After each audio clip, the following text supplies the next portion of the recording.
Hi viewers, welcome to our channel. Bajji మిరపకాయలు చూపించేస్తున్నాను అనుకుంటున్నారా? బజ్జీ మిరపకాయలు తెచ్చానండి. చాలా రోజులు అయిపోయింది, ఫ్రిడ్జ్లో మర్చిపోయాను. కానీ మంచి కూర ఒకటి తయారు చేద్దామని మీకు నేను రెడీ చేసుకున్నానండి. దీనికి కావలసిన బజ్జీ మిరపకాయలు, వాము, శనగపిండి, ఉప్పు, నూనె.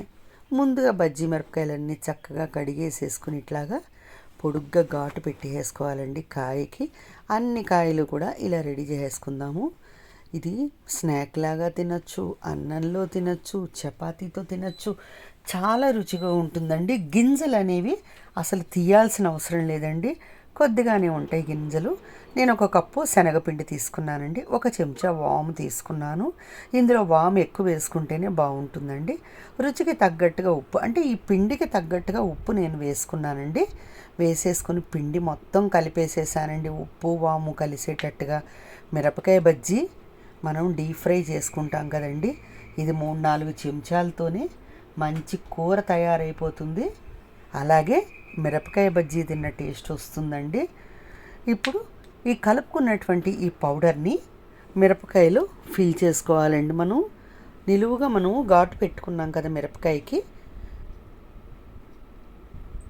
ఆ మిరపకాయ ఇలాగా ఫిల్ చేసుకోవాలండి. అన్ని కాయలు కూడా మనం రెడీ చేసేసుకుందాము. టైట్గా ఇది ఫిల్ చేసుకోవాలండి, లూజ్గా చేయకండి.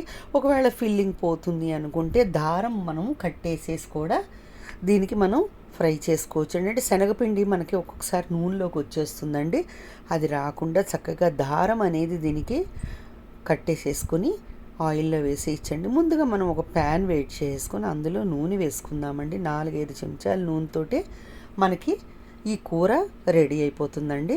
ఇలా ఫిల్ చేసుకున్నటువంటి మిరపకాయల్ని ఈ నూనెలో పెట్టేసి మనం ఫ్రై చేసుకోవచ్చు. ఈ పిండి మనకి పక్కకు వచ్చేసేయకుండా కొద్దిగా ఒక అర చెంచా నూనె అనేది ఈ పిండి మీద మనం వేసుకొని మగ్గించుకోవాలండి. లేదు మనం ఫిల్ చేసుకున్నప్పుడే ఆయిల్ ఫిల్ చేసేసుకొని పెట్టేసుకోవచ్చు. ఆయిల్ ఫిల్ చేసిన తర్వాత ఆయిల్ వేసేసుకొని మనం పెట్టేసుకోవచ్చు. ఇలాగ ఆయిల్ వేసాను చూడండి శనగపిండి మీద. ఇలా వేయటం వల్ల ఏమవుతుందంటే పిండి గడ్డగట్టినట్టు అవుతుందండి. లేదు ఇంకా పిండి బయటకు వచ్చేస్తుంది అని అనిపించినప్పుడు మాత్రం దారంతో దీన్ని కట్టేసి ఫ్రై చేసుకోవచ్చండి. వేగిన తర్వాత దారం అనేది మనం తీసేసి కూర తినచ్చండి. ఇలాగ మొత్తం కూడా మనం నూనె వేసేసుకున్నటువంటి కాయల మీద మూత పెట్టేసేసుకుందామండి. ఇది లో ఫ్లేమ్లో మాత్రమే చేసుకోవాలండి. హై ఫ్లేమ్లో పెడితే నల్లబడిపోతాయండి, కాయలు వేగిపోతాయి. మగ్గాలండి, నిదానంగా మనకి లో ఫ్లేమ్లో మగ్గుతాయి. చూడండి ఇట్లాగా అన్ని వైపులా కూడా మనం తిప్పుకుంటూ ఈ కాయల్ని మగ్గించుకోవాలండి. ఇప్పుడు ఇటువంటి బజ్జీ మిరపకాయలైనా పర్వాలేదు, మనకి ఎగ్జిబిషన్స్లో తెల్లకాయలు దొరుకుతాయండి, పచ్చిమిరపకాయలు. అవి సూపర్ మార్కెట్స్లో మాత్రమే ఉంటాయి. ఆ కాయలతో కూడా ఇట్లా చేసుకోవచ్చు. కానీ మనం బజ్జీ తింటున్నట్టుగా ఉంటుందండి, వాము వేసాం కదా, చాలా రుచిగా ఉంటుంది వేడివేడి అన్నంలోకి. మన స్నాక్లా కూడా డైరెక్ట్గా తినేయచ్చండి దీన్ని.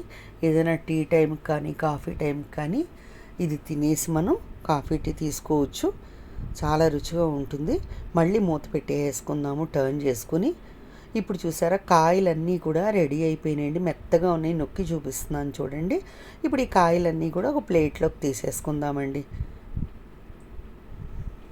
ఇలా వేగినటువంటి కాయల్ని ప్లేట్లో పెట్టేసుకుందాము. చూడండి ఇదిగో ఎంత బాగుందో చూడండి, వేడిగా ఉందండి.